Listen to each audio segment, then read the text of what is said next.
6월 18일 목요일 새생명의 아침입니다. 다 함께 기도하겠습니다. 사랑과 은혜가 풍성하신 하나님 아버지, 오늘도 새벽을 깨워 주의 은혜 앞에 세워주심을 감사합니다. 우리를 쉽게 포기하지 않으시고 끝까지 품어주시는 하나님의 은혜를 알게 하시고 말씀을 통하여 하나님의 긍휼하심과 사랑을 더욱 깊이 깨닫게 하옵소서. 정죄와 낙심에 머물지 않게 하시고 우리를 향한 하나님의 품 안에서 다시 새 힘을 공급받게 하여 주옵소서. 감사하고 살아계신 예수 그리스도의 이름으로 기도하옵나이다. 아멘. 오늘 우리에게 주시는 하나님의 말씀은 사무엘하 14장 9절로 17절 말씀입니다. 두구와 여인이 왕께 아뢰되 내 주 왕이여 그 죄는 나와 내 아버지의 집으로 돌릴 것이니 왕과 왕위는 허물이 없으리이다. 왕이 이르되 누구든지 내게 말하는 자를 내게로 데려오라. 그가 다시는 너를 건드리지도 못하리라 하니라. 여인이 이르되 청하건대 왕은 왕의 하나님 여호와를 기억하사 원수 갚는 자가 더 죽이지 못하게 하옵소서. 내 아들을 죽일까 두렵나이다 하니 왕이 이르되 여호와께서 살아계심을 두고 맹세하노니 내 아들의 머리카락 하나도 땅에 떨어지지 아니하리라 하니라. 여인이 이르되 청하건대 당신의 여종을 용납하여 한 말씀을 내 주 왕께 여쭙게 하옵소서 하니 그가 이르되 말하라 하니라. 여인이 이르되 그러면 어찌하여 왕께서 하나님의 백성에게 대하여 이 같은 생각을 하셨나이까? 이 말씀을 하심으로 왕께서 죄 있는 사람같이 되심은 그 내쫓긴 자를 왕께서 집으로 돌아오게 하지 아니하심이니이다. 우리는 필경 죽으리니 땅에 쏟아진 물을 다시 담지 못함 같을 것이오나 하나님은 생명을 빼앗지 아니하시고 방책을 베푸사 내쫓긴 자가 하나님께 버린 자가 되지 아니하게 하시나이다.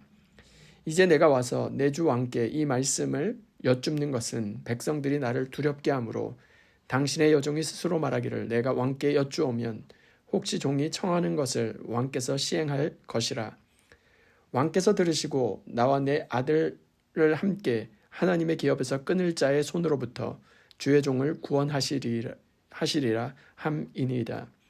당신의 여종이 또 스스로 말하기를 내 주 왕의 말씀이 나의 위로가 되기를 원한다 하셨사오니 이는 내 주 왕께서 하나님의 사자같이 선과 악을 분간하심이니이다. 원하건대 왕의 하나님 여호와께서 왕과 같이 계시옵소서. 아멘. 저는 오늘 이 본문으로 끝까지 품으시는 하나님의 은혜 앞에 서라는 제목으로 하나님 말씀 증거하도록 하겠습니다. 우리는 살면서 종종 이런 생각을 합니다. 하나님께서 나를 실망하신 것은 아닐까? 나는 너무 멀리 와버린 것은 아닐까?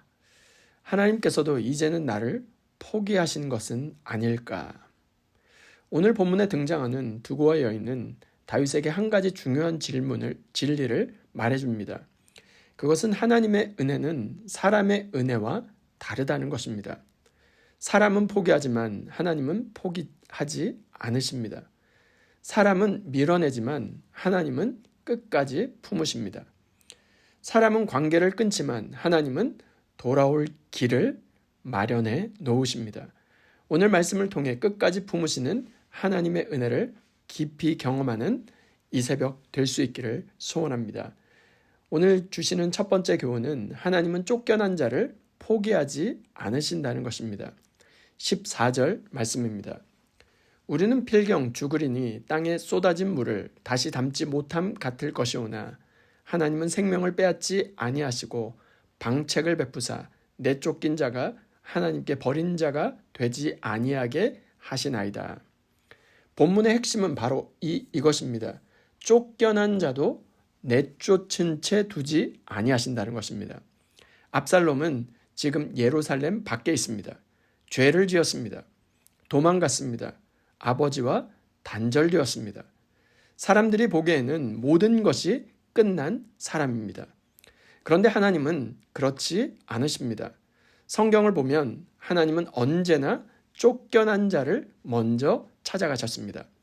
에덴 동산에서 쫓겨난 아담을 찾아가셔서 아담아 아담아 내가 어디 있느냐 찾지 않으셨습니까? 광야로 도망친 야곱을 찾아가셨습니다. 미디안 광야에 숨어있던 모세를 찾아가셨습니다. 주님을 부인하고 무너진 베드로를 다시 찾아오셨습니다. 하나님은 죄를 미워하시지만 죄인을 포기하지 않으십니다. 이것이 바로 은혜입니다. 우리는 종종 우리의 실패보다 하나님의 은혜를 더 작게 여길 때가 종종 있습니다. 그러나 복음은 정반대로 말하고 있습니다. 우리의 실패보다 하나님의 은혜가 훨씬 더 큽니다. 우리의 연약함보다 하나님의 사랑이 더 큽니다. 바다 같은 주님의 사랑 앞에 서시길 바랍니다. 우리의 죄보다 하나님의 긍휼이 더 큽니다. 혹시 오늘 우리의 삶의 상처와 실패로 우리 자신을 정죄하고 있습니까? 과거의 실패에 붙들려 있습니까? 그러나 하나님은 오늘 우리에게 말씀하십니다.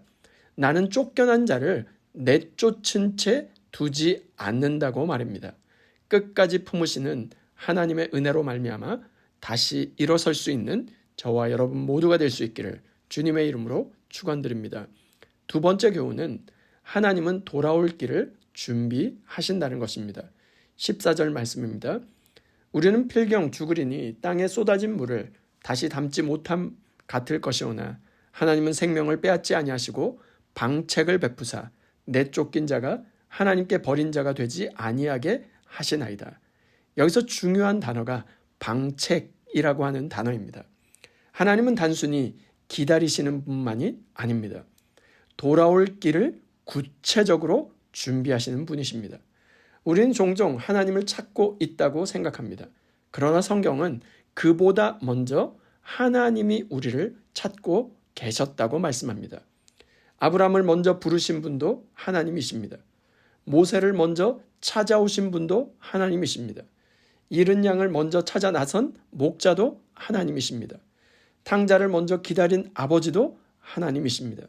그리고 우리를 위해 십자가를 준비하신 분도 하나님이십니다. 십자가는 하나님께서 죄인된 우리를 위해 마련하신 바로 그 산길이 되시는 것이죠. 우리가 하나님께 돌아올 수 있는 이유는 우리가 길을 발견했기 때문이 아닙니다. 하나님께서 길을 열어놓으셨기 때문입니다. 예수 그리스도라고 하는 유일한 산길을 열어놓으셨기 때문입니다.